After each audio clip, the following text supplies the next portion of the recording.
स्वर्गीय पिता धन्यवाद करते हैं आज के सुंदर बाइबल अध्ययन के लिए। खुदावन हारी को बड़ी बरकत है पिता, आशीष कर। सारी आदर महिमा आपके नाम को देते हुए यीशु नाम से प्रार्थना को मांगते हैं, आमीन।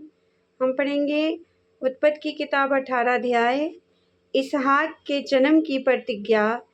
अब्राहम मरमे के बांज वृक्षों के बीच कड़ी धूप के समय तंबू के द्वार पर बैठा हुआ था। तब यहोवा ने उसे दर्शन दिया।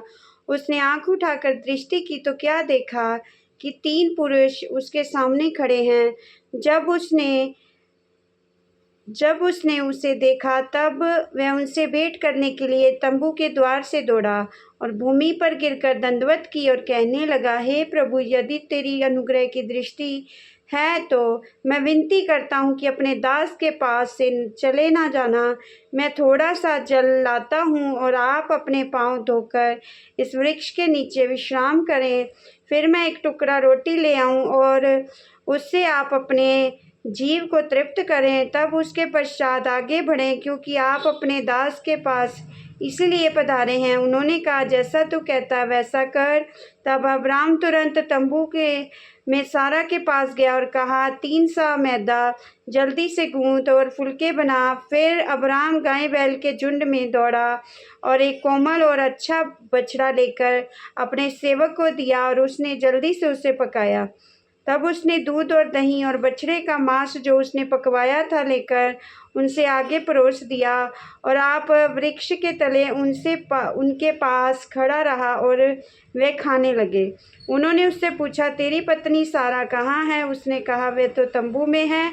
उसने कहा, मैं बसंत ऋतु में निश्चय तेरे पास फिर आऊँगा और तेरी पत्नी सारा एक पुत्र होगा। सारा तंबू के द्वार पर जो अब्राम के पीछे थी सुन रही थी। अब्राम और सारा दोनों बहुत बूढ़े थे। सारा का मासिक धर्म बंद हो गया था, इसलिए सारा मन में हंसकर कहने लगी, मैं तो बूढ़ी हूँ और मेरा पति भी बूढ़ा है, तो क्या मुझे ये सुख होगा? तब यहोवा ने अब्राम से कहा, सारा ये कहकर क्यों हंसी कि क्या मेरे लिए जो इतनी बूढ़ी हो गई है सचमुच एक पुत्र उत्पन्न होगा? क्या यहोवा के लिए कोई काम कठिन है? नित्य समय में अर्थात बसंत ऋतु में मैं फिर तेरे पास आऊँगा और सारा के पुत्र उत्पन्न होगा। तब सारा डर के मारे ये कहकर मुकर गई, मैं नहीं हंसी। उसने कहा, नहीं, तू हंसी तो थी। सदोम आदि नगरों में विनाश का वर्णन। फिर वे पुरुष वहां से चले गए, सदोम और मोरा की ओर दृष्टि की।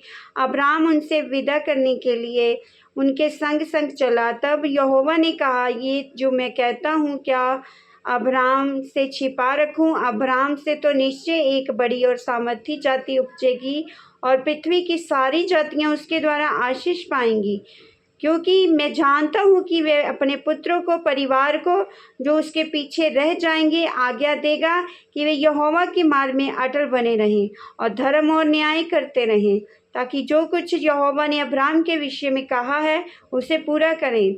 फिर यहोवा ने कहा, सदोम अमोरा की चिल्लाहट बढ़ गई है, उसका पाप बहुत भारी हो गया है, इसलिए मैं उतर कर देखूंगा कि उसकी जैसी चिल्लाहट मेरे कान में पहुंची है, उन्होंने ठीक वैसा ही काम किया है कि नहीं, और